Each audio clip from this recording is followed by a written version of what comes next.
Good morning, ladies and gentlemen. I think we had a fantastic morning, and what Nihat Arkan was mentioning about the India story and what Patu said earlier, I think it's we're going to look at this industry. I think next 5 years or 10 years, it'll be quite transformed. And it's happening at a very fast pace. So thank you, gentlemen, for being here. Zubin, Anil, Sudeep, Mohit, all industry stalwarts on this session. And a very important one, too, because I think the growth in the Indian market, from whatever I know, 75% of the new supply has actually come in from the emerging markets. Not just tier 1, tier 2 cities, tier 2, tier 3 cities, but also from the emerging markets. And the opportunities there are huge. And to me, I think the rising appeal of the middle class, which is tier 2, tier 3 cities, and the cultural experiences, the historic significance of in some of these cities, and the local so-called authenticity of the travelers themselves has led to a tremendous growth in these new markets. So without much ado, Zubin, may I start with you? Yeah. Morning, so Hilton has expanded in tier 1 cities, and but how does Hilton view its growth in the emerging markets, or if I may say tier 2 and tier 3 cities? What's the plan that you have? Sure, I think there's a grand plan. But first of all, good morning, everyone. Real pleasure to be here. Thank you, Farhat. Thank you, gentlemen. And of course, we've had some lovely conversations this morning. Very fascinated and excited to see how the view on hospitality is changing for India, Inc. And my view is that the next 20 years, at least, are the golden decades for India. So that's going to be through a lot of our career spans. So what's Hilton's view on India as a destination? So here's where we stand today. We are now set to double our operating portfolio in the next 3 years. That's where we are. We are looking to triple our existing operating portfolio in the next 3 to 5 years. So that's where we are looking at. Strong presence in tier 1 markets and expanding very, very strongly. But as we saw, the growth in India is going to come from tier 2 to now even tier 5, tier 6 markets. And that's where the real expansion opportunity lies for all of us, right? So my view is that growth is not going to be, or let's say, growth is a foregone conclusion for all of us. It is about the right kind of growth, the right kind of quality, which means that you are putting in your right brands in the right markets and with the right process in place. So for us, it is going to be in tier 1, tier 2 key markets, going to be our luxury brands, the Waldorfs, Conrads, luxury full-service Hiltons. And of course, tier 2 to tier 6, we are going to play very, very boldly and decisively our Hilton Garden Inns, our DoubleTrees, our Hampton by Hilton brands. And just watch out, that space for Hilton, there's just a lot's coming. Thank you. Thank you. So as far as the brands are concerned, you have 24 odd brands. Which of the brands do you think are see a so-called the largest growth story in India? Well, I think in India we're not playing with all 24 brands. We are playing with far fewer. We are playing with currently 5 brands, adding a few more in the near future. Hampton is the largest brand, 3,500 hotels globally. Hampton will have huge growth trajectory for India. So, and clearly in the tier 2 to tier 6 or tier 5 market space, there's going to be a lot of expansion around that. Hilton Garden Inn, again, focus service. And DoubleTree, of course, continues to be our staple, which keeps on growing, right? So I think there's going to be a big expansion across the board from our perspective and where we are right now to where we see ourselves to grow in the future. India is for us a blue ocean game. It's a blue ocean for us, and we will swim in this market. The beauty about our particular situation, Hilton's particular situation in India, is that we have a perfect opportunity to curate the portfolio, i.e. in a high-quality way. And I think that's a unique opportunity which we have, and we'll just play to that. Thank you. Thank you, Zubin. Very interesting. Anil, coming to you. Thank you. You have a very large portfolio, and you're a very busy man, I can see that. 130 hotels and growing. You have had a fantastic footprint for your luxury hotels. Looking at the new emerging markets, tier 2, tier 3 cities, what are ITC hotel strategies for growing there? Thanks, Farhat, and thank you, BW, for once again inviting us on stage. I think you guys go strength on strength. So I'm not going to throw you any numbers because I think Mr. is very tough order to speak after Mr. Patu Keswani's data, right? And I think the Mr. Katru and Mr. Keswani and the ministers really set the context. And I think we guys have been speaking about the Indian growth story for the last 2 to 3 years. You know, I think it's been a phenomenal comeback after COVID. And anything, any data that you pick up, whether it is number of airlines, number of airports, highway construction, GDP growth, per capita income, double income families, they are all indicators of a great run ahead. And as you know, as everybody else has been speaking about for the last few years, we've had a good run in the last few years. When we went on to this asset-right path of ours, we launched 2 new brands. One is in the luxury space, and one is in the boutique space called the Story brand. We've added some phenomenal hotels. We added about in the last 2 years, we've opened about 30 hotels, and that growth projection continues for us. If we look at what's going to grow for us, I think we're banking on 2 brands. One is Welcome Hotel, and 2 is The Fortune.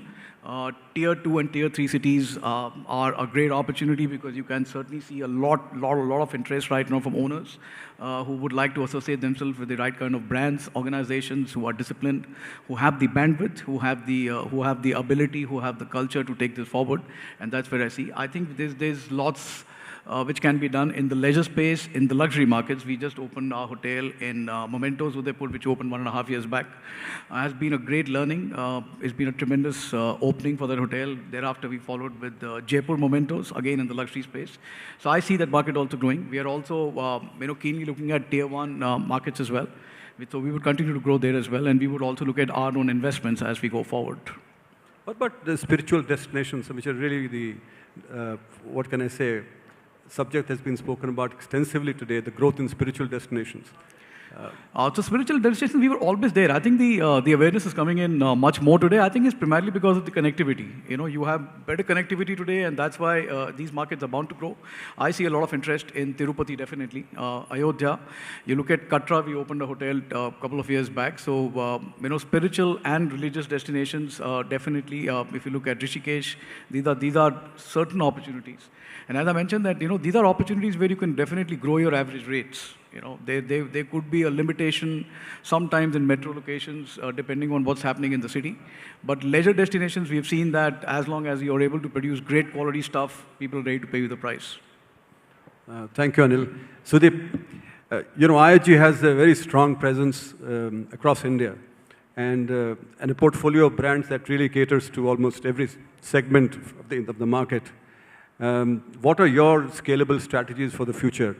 Of the 24 odd brands that you have today, we've seen Holiday Inn Express, and we've seen Crown Plazas and a few others.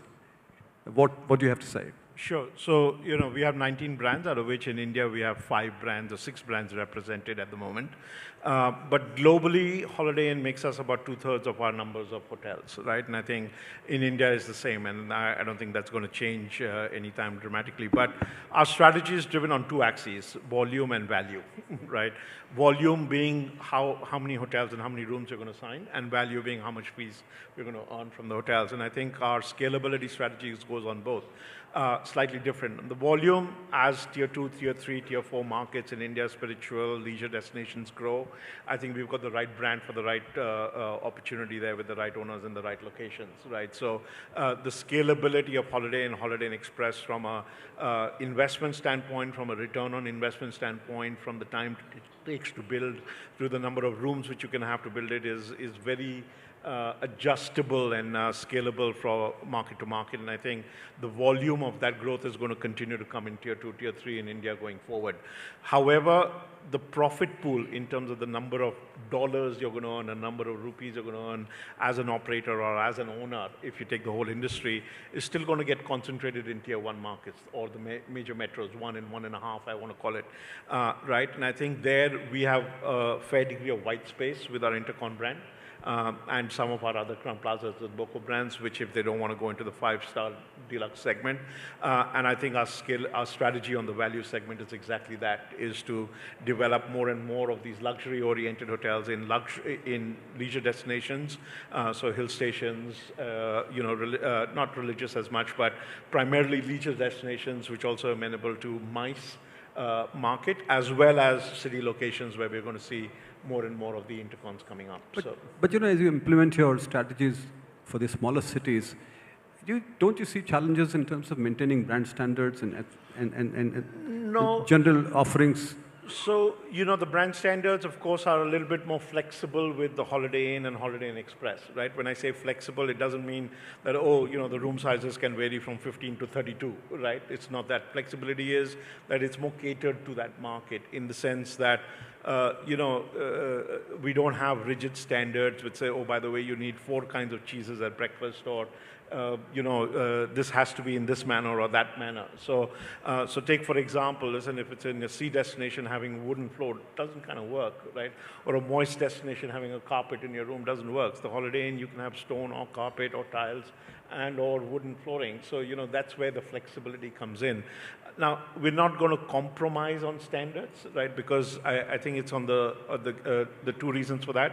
One is the guests expect the brand and the owner and the property to deliver a certain brand promise, right? So, for example, the big thing on Holiday Inn Express, it's a smart room, it's a affordable room, it's a free breakfast, it's a great bed, and it's a great shower, right? Now, those pillars are not going to get compromised, right? Now, but you can scale it, like, what you may have a 400-room Holiday Inn Express in Mumbai, but, you're not going to have one in tier 3 city, but you can have a 80-room Holiday Inn Express in that market. So that's where the flexibility comes in. And I think at the end of the day, as the market matures, right, just like everywhere else in the world, there are 3 things which are going to happen in India. Let's face it, now, no one knows when the timing is, but it is going to happen in India.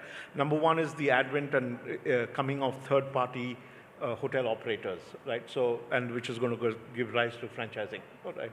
It is bound to happen, right? Just like it's happened everywhere else in the world. Second is the number of rooms. When I started at the operator side multiple years ago, the minimum number of room keys we looked at a hotel was 150. We said, below 150, don't talk to us. Today, that number is not 150. That number is probably 100. But, if you get a property that worth 80 rooms, in a right place, you're probably not going to let it go, right? So I think that is also going to come. And then I think and digitization, especially the big functions of marketing, revenue management, sales, right? Sales, some have to be on the ground, but at the bigger level, it has to be, it can be centralized. It doesn't have to be located on the ground. Revenue management does not have to be on the ground. We are doing revenue management for properties in the Middle East and in Asia today. I think all those is going to give rise to efficiencies, which means you can penetrate the tier 3, tier 4 market. And the last thing, let's not forget it, right? As you scale the business, and it's the same thing in retail, it's the same thing in consumer products, as you scale the business, the profit margin will reduce, right? Because when you go into tier 2, tier 3 markets, your ADRs and your RevPARs are going to be lower, right? So you have to operate at a different level, right? You have to operate efficiency, which is why, so our staffing ratio on Holiday Inn Express is 0.3. Staffing ratio on Holiday Inn across the portfolio is 0.7, right? And we're trying to bring that down even further, right? So that when we go into a market tier 4 where you'll probably get $50 rate, maybe some days you'll get a $100 rate because of some compression in the market, but you have to be able to make profits for the owner at that point. Thank you, Sudeep. We have Anuraag, who's joined us virtually, actually, because of his pressing commitments in Mumbai, and he couldn't be here with us physically. So good morning, Anuraag, and warm welcome. Hi, good morning. Good morning, everyone. My apologies for not being there in person, missing out on the energy and the vibes in the hall. And Yes, Mohit, So, I have a lot to cover from here. thank you. Okay, great to be here. Okay, Farhat, you have something Yeah. that you want to speak on? So Anuraag, Leela has established itself as in the luxury segment. Um, if I have to ask you, how would you take the growth story for tier 2 or 3 markets? Is there a plan in place? Do you want to expand in the emerging markets, the Leela footprint? Or are you looking at another brand, sub-brand? Yes. So thank you, Farhat. We definitely believe that luxury is not confined by the geography, but I think luxury is defined by the experiences that you create in the location that you operate in or the destination that you operate in. Luxury is created, is delivered through various experiences, programming, and these are the trappings of luxury which we offer. So yes, a short answer. I don't think being in a tier 2 or tier 3 city kind of confines you to create a luxury product and deliver on luxury experiences. It is definitely a part of Leela's strategic extension of a strategy of a brand luxury ethos. Because if you look at some of the hotels that we have in active pipeline and development various stages, they're all in locations like Agra, Ayodhya, Bandhavgarh, Ranthambore, Srinagar, and Sikkim. Now, these India today, we heard earlier during the day from Honorable Minister and from Part 2, and a lot of data points were discussed. Markets are evolving. I mean, we have seen the per capita growth, we have seen the growth of the luxury consumer, we have seen this is agnostic of whether you stay in a metro or a tier 1 city.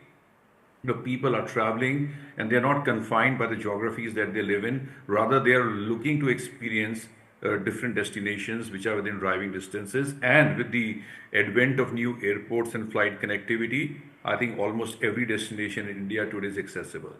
So being present in tier 2 or tier 3 city is definitely a part of a strategic strategy. We want to be able to, however, it's very, very important for us, given the brand ethos that we have, that we get the right location, the right product, the right programming, luxury experiences, because that is the hallmark of the brand. Luxury today, I think, is more inclusive and accessible, because also the evolving clientele that we have in tier 2 and tier 3 cities, they are very aware. They're seeking experiences. They know exactly what they're looking out for. They are well traveled, well honed into their expectations. So hence it's important for us, not only are we getting the right destination, creating the product, but also the entire experiential programming that creates value for all stakeholders, especially our guests. And I know you've opened the Kovalam some time ago, and then you have the other one in Astamundi. Do you have other leisure destinations that you want to be present in?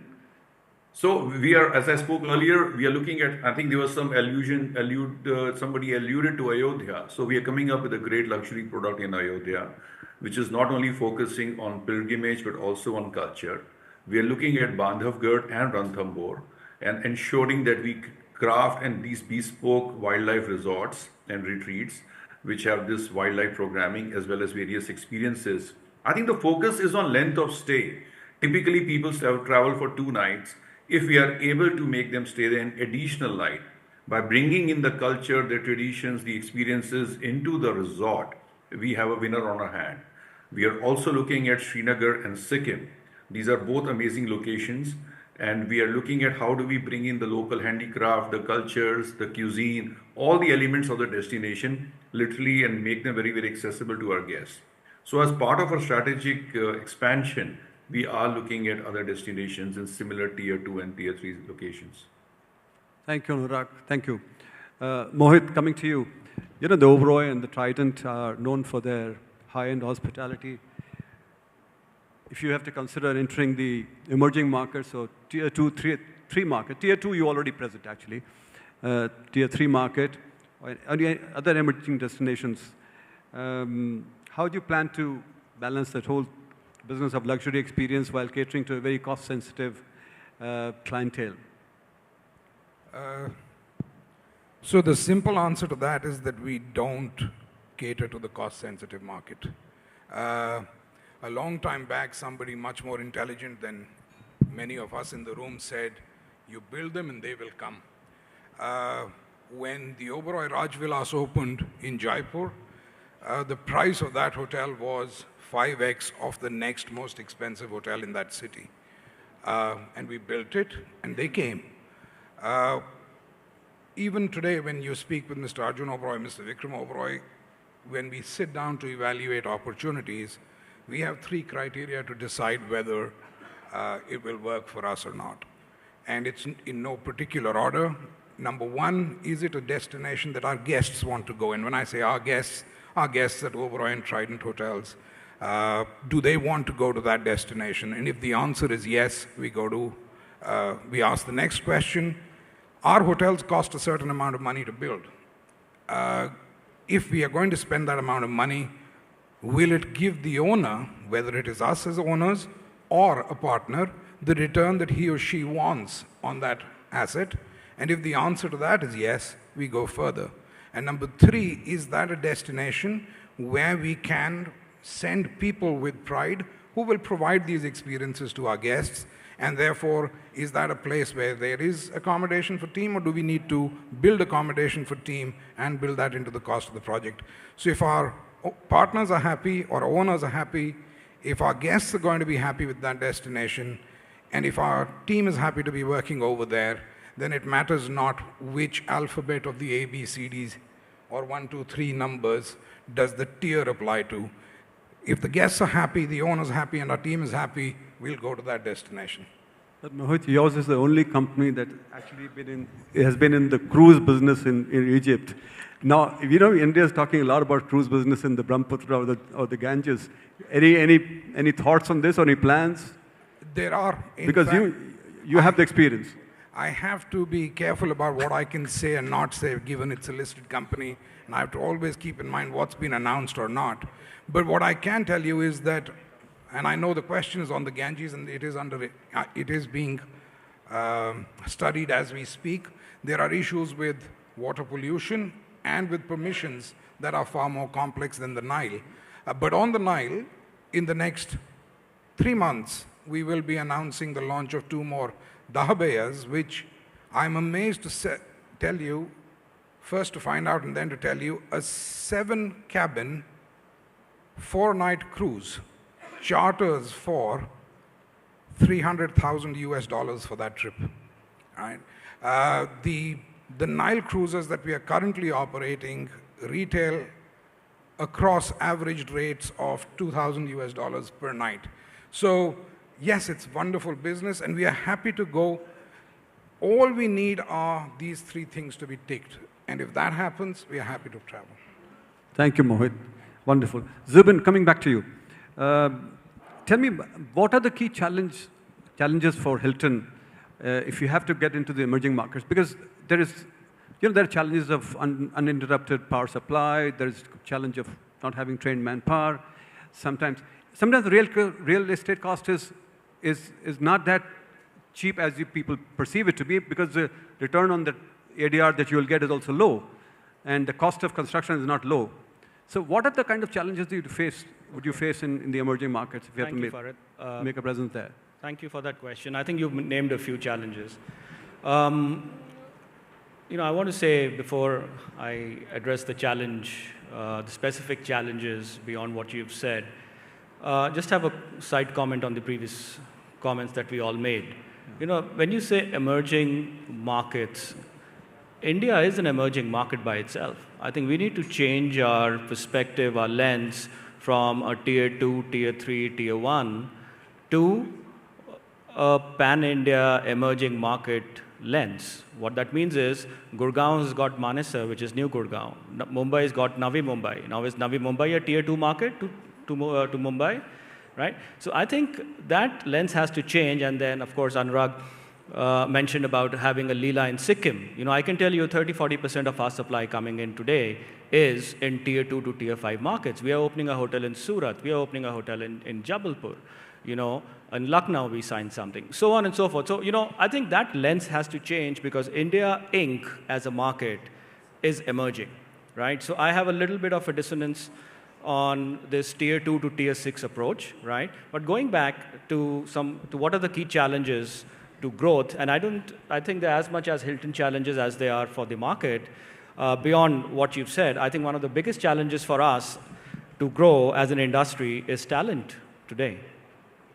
I feel, and that's my view, would like to hear others as well, that we are all bound to grow in this market over the next 20 years. So it's not a question of where you are today. At the end of the day, I think we will all end up having a huge hospitality portfolio in the country.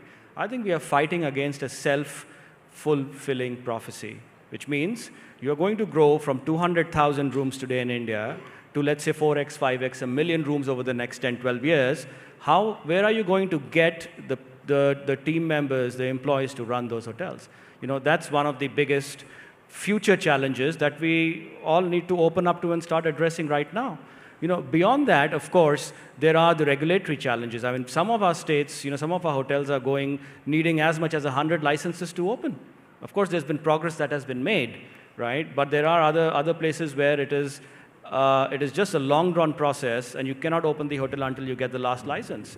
Nihat made a wonderful presentation, I don't know if he's in the room, around what's happening in the hotel markets, right? If you compare the spreads, I'm talking discount rates, and then I spoke with Mandeep as well here, the discount rates between India and let's call a market like the US, I'm talking real estate discount rates on pricing, there is a 50% spread. Right? What that means is that these regulatory challenges, which means delayed opening times, difficult cost of financing, higher weighted cost of capital, not finding enough people, all of that is causing a 50% devaluation on our hotel assets.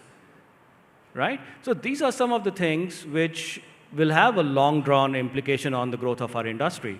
Right? From our perspective, we are taking a very scientific view.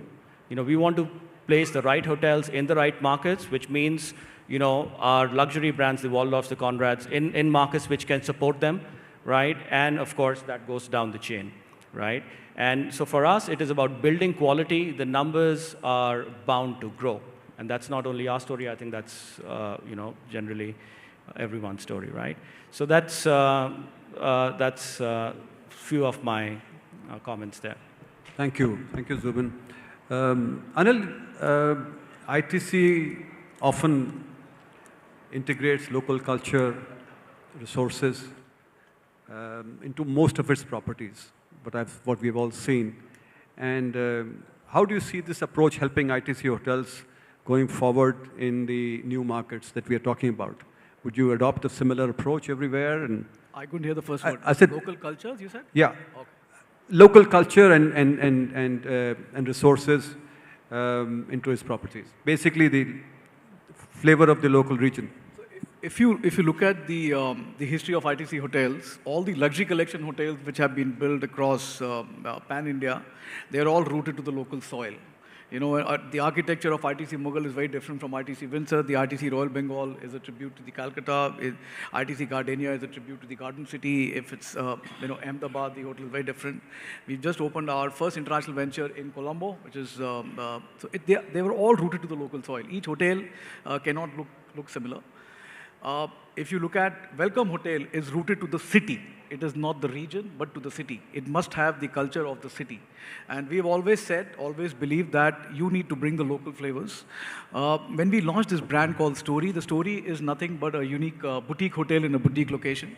And I've always told all my guys over there that food is a very vital part of the experience apart from the service. Yeah, I was about to come to the food part. Yeah. Food part, okay. Yeah. So as you know, in India, that's our biggest strength. Forget any chain, forget India. India as a country, every 200 kilometers, the food changes. There's no country in the world which can give you this kind of spread on the table, which India has. But the question is, how many of us really promote that? How many of us understand the cuisine? Because the game is not just wake up in the morning and look at repar, GOP. I think that creative juices must be allowed. So as I said, that the Story always insists that at least 30 to 40% of your coffee shop menu, there's only one restaurant in that hotel, should be local flavors. What people are looking forward to is not the same traditional pasta, sandwich, kati roll, etc. You go to Himachal, you need Himachali food. You go to Rajasthan, you need a Rajasthan thali. We have a brand called Welcome Hotels where every coffee shop has a thali, which we call Welcome Sthalika, which is a meal, all right, which is only local flavors. You go to Amritsar, you'll get Punjab. That's what you really need. So I think as an organization, it's part of our DNA that you need to do something back for the society. And wherever we have opened, and I think those ethos would continue. We have invested hugely in F&B. We would continue to do so. Thank you, Anil. Sudeep, you work, I think, with a large number of partners per se, and for successful development of in emerging regions or the tier 2, 3 markets that we are talking about, collaboration with local stakeholders and also finding the right developers and right partners is crucial. How does IHG approach this very important subject? So I think we've done two things. The first one is, it's setting the expectations right. In India, everyone says that, right? And it's true partially, but not always. So there is a return on equity and there's a return on ego, right? That may be at the time of signing the deal, but at the eventuality, everybody wants money, right? And we have a saying in the company which says, hey, revenues and profits are the owner's best friends, right? So the number one ethos, and we love to simplify things, so I simplify down to three things. You have to have better guest satisfaction so that they keep coming back to your hotel. You have to have better revenue delivery, which includes everything from your sales to your distribution and so on. And lastly, you have to have better profits than your competition. And I think as long as your expectations are clear on that with your ownership, you're in a good spot. Now, the question, I'm just going back to the question you asked Zubin for a minute. When you enter tier 3, tier 4 markets today, one of the only ways we are seeing that that's being built is by HNIs from that part of town, right? It's not the institutional investors who are going in there today, right? And I don't think in the foreseeable future it will be an institutional investor who's going to go in there. So one of the bigger challenges is to ensure that that ownership, because 90% of the times when you're going into that new emerging market in India, that ownership, especially in our model, which is asset-light purely, is a first-time hotel owner, right? And it's a very tough model when you're building 100 crore worth of asset and then the operator says, give me the keys, and I'll do the way I want to run it, and at the end of the month, you can ask me how much money I made, and it may be a little bit less than budget, maybe more than budget. Now, that mindset is very different than the owners we find in the cities or institutional owners. And I think it will be critical, right, to ensure that you have the right ownership, the right partnership, as you called it, the right expectation setting with that ownership to ensure a healthy long-term relationship, right? And I think that's a big challenge because sometimes their expectations, their knowledge in the beginning of what hotels are and how third-party operations work or how a brand works at a Heathrow is fairly nascent at this point. And I think that will continue to evolve as we move forward. That is one big challenge. Thank you, Sudeep. Anuraag, can you hear me? Yes, I can. Yeah. So just going back to, just adding to a last question that I spoke about. Tell me something about your own luxury portfolio. If you look at the new markets, is there a strategy that you have in place that you're going to expand the luxury portfolio into the growing market? Is there any particular way that you're going to address this?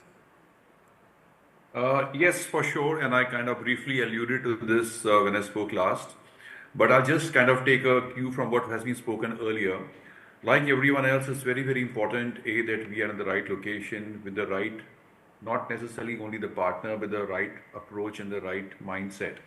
And this is something that we practice across our portfolio, which, is also, as owners of hotel, we own 5 palace hotels in the portfolio, and we operate 7 third-party hotels through management agreements. We are very, very mindful of where we want to be. It's very strategic and not just in terms of what really is how it blends into our overarching strategy. In Leela, we have only one brand. we are a branded house and we do not have, so very singular focus on luxury. So it's very, very important for us to be putting our, creating a product that kind of blends into that destination, creating the service design and the programming that delivers for the brand. And hence some of the locations that we are looking at, for example, in Agra, we are building a Leela Palace, Agra, which has just a kilometer away from the Taj Mahal. We are building a massive ultra-luxury retreat which caters to multi-dimensional and multi-generational travel in Ayodhya, where we bring in a blend of spirituality along with local cultural heritage.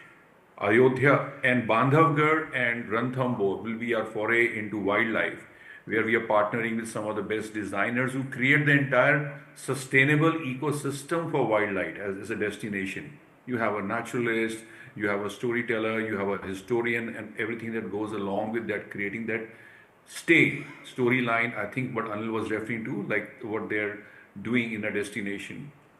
But I think it's very, very important, in addition to these destinations that I spoke about, I already alluded to Sikkim and Srinagar earlier, we create the right service programming, the right service culture to ensure consistency of delivery, because that obviously is a work in progress and is something that creates a differentiation. It's very, very important to have that ecosystem which also includes wellness, sustainability, food and beverage. And at the Leela, we have introduced a ceremonial ritual which brings all of it to the guest every evening. So it's like a custom or a tradition that we have built in every Leela hotel, that between 6:30 and 7:30, every guest in Leela can experience the best of the destination, whether it's through art or heritage or local music or artisans or local cuisine. So it's an offering that we try to bring at the convenience to all our guests. So I think all our locations that we are featuring in and intend to feature in the future, we look at all these elements to take a decision. Thank you, Anuraag. In case you have to go back to your engagement, please feel free. We have about 10 minutes more. So if you can stay on, it'll be great. I will, for some time. Thank you so much for that, Farhat. No, Thank you. So Mohit, if you had to look at the Oberoi and Trident brand, tell me just two things that would decide that Oberoi Trident brand to be in an aspirational location. Which aspirational location would you choose? There's just so many in India. If we have to prioritize. Actually, in fact, when I look back at, let me look at the projects that have been announced. Goa, we've got 3 under design and development at this point in time. Let me just speak of two of them. One's going to be a much smaller 20 villa, all with their private pools, located at the edge of a cliff at Bogmalo. And the other one's going to be approximately 84, sometimes it becomes 86, sometimes 84, keys at Cabalossim Bay. Both will be uber luxury, but in terms of our Oberoi architecture, it's become quite clear that cities can have 1, 2, or maybe 3 Oberoi hotels maximum, but as was being mentioned, as a city expands, maybe more can come in, provided there is the right price for that. But Oberoi will see its expansion through the various resorts that we have named with the Vilas suffix across the country, and that can go really anywhere, provided that destination has a reason to go. So you can have a jungle resort, a beach resort, a nature resort, a spa resort. As long as there is a reason to go, our guests would want to go there, and the property can justify the returns on the investment. It can go anywhere. The Trident resort needs to be slightly larger. The Tridents can be in the cities, and they can be in the leisure destinations. But if it is in a leisure destination which has a propensity to be able to pay only a certain amount, then, and not go beyond and justify an Oberoi hotel, then we look at a Trident. But what is happening and will happen progressively as we go forward and delineate the brands more clearly is Trident will become the more lifestyle and aspirational luxury, the step to luxury, and the Oberoi will remain the classic luxury that everybody, God is kind, loves and loves to come back to. So those are the two brands. That's how they will expand. Actually, it does appear counterintuitive that the Oberoi brand has greater potential to grow. Actually, that is true. As long as there are destinations for where there is a reason to go, and we are talking of India, there are reasons to go to every place. There are very good reasons to go to very many places, and therefore Oberoi resorts can go anywhere. Internationally, we've just announced and acquired the first one in London, in Mayfair. But what we are also finding is that internationally, where our footprint is already established, so Indonesia, Egypt, Mauritius, Morocco, all of these places, we can further expand our footprint over there. Those tend to, again, be Oberoi hotels. And touch wood, the announcement's already been made that we're going to go to 60 in the next 5 years, and we are well on our way there. What I must say is really difficult for us is for a company that's been about 30 for a long time, to be thinking of going to 60 is in itself a brave thought. And then when the pipeline's already filling up, to be getting ready to reach there while retaining everything that our guests and our team members hold in with a lot of personal loyalty. To remain true to that will be our challenge, and that's what we're looking at. Thank you. Thank you, Mohit. You know, I arrived late last night from overseas, and I saw the Indian airport absolutely jam-packed, crowded.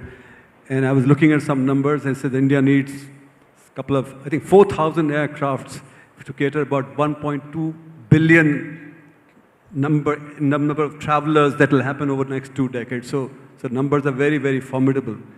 And one interesting thing that I saw Agoda as a travel company did was that there were 4 cities they mentioned, Mahabaleshwar, Ooty, Cochin and Ahmedabad are really the high demand city and who performed exceedingly well over the last, talking about the last year. So interesting statistics and numbers. As we wrap up, I would like each one of you to share just one growth or development strategy that you believe is going to be, if I may say, a game changer over the next decade, not just 5 years. Just one. Zubin, may I start with you? I would say it's important, very important for us at Hilton. You know, culture eats strategy for breakfast. Invest, focus on your people, on your team members. We have been India's best great place to work for 2 years in a row. Invest in your team members so they can attend nicely to your guests, so that we can leverage our 200 million Hilton Honors program to them to launch our world-class brands. So let's start right. Let's focus on performance. Let's focus on culture. And that's where strategy starts. Thank you. Anil, just So one.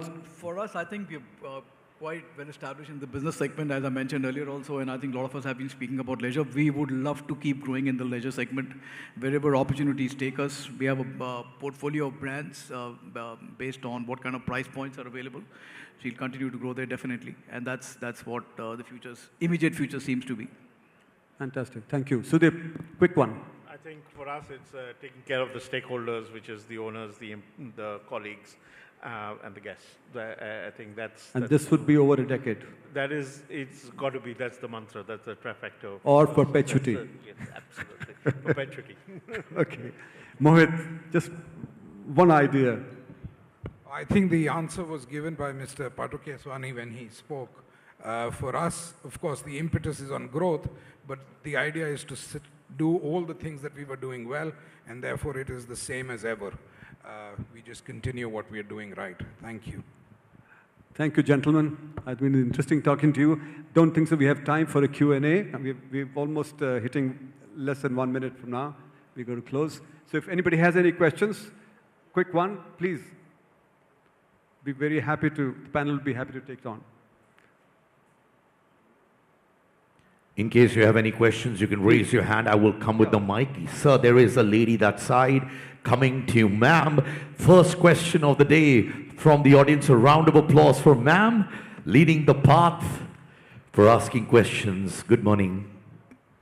Yeah, good afternoon. I just wanted to share that, you know, I travel to so many places and live and have stayed in some of these very best places as well.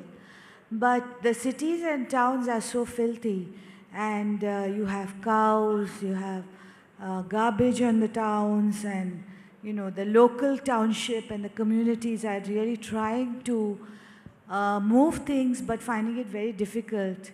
Is it in the mandate of people like you to work with local communities and also build some sort of sustainability and cleanliness around the environment that you're in? Anybody wants to take this question? Yeah, I can take that. Yeah. Comes at a great time. We just are, about concluding our Travel with Purpose week. And Travel with Purpose is just about some of the things you said. It is about embracing your communities. It is about embracing your neighborhoods, embracing the citizens in the local, neighborhoods that your hotels are. It is about caring for the less privileged. So, I think any business needs to have a social responsibility aspect to it, which actually comes first even before the business itself. So I can tell you at Hilton, and this is a global exercise at Hilton, and of course in India, all of our hotels have participated in that and made a little bit, but hopefully a meaningful impact to their communities. Thank you. Anybody else wants to add? Sudeep, quick one. I think it's the same thing. I think all firms, so our motto is to take care of our people, our communities, and the planet, right? Which covers sustainability, the local community, and so on. And I think as we grow in India to tier 2, tier 3, tier 4 markets, it will necessitate that the hotels have to work with the communities because of the dearth of talent. So the talent will come from those communities, and I think naturally you will be uplifting that whole community from a cleanliness, poverty,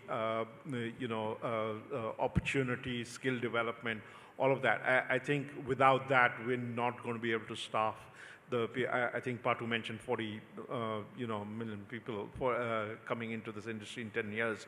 I think we're not going to be able to do that without taking care of the communities. Anil, you want to say something? No, I completely agree, but I always keep telling all our colleagues that you can't change the world, but at least change the world around you, and that's most important. Give it back to the community who's given you so much of love to build a hotel in that area. Give it back as much as you can, and that's what we practice. So thank you very much. You've been a great panel. Lovely talking to you. Thank you. Thanks.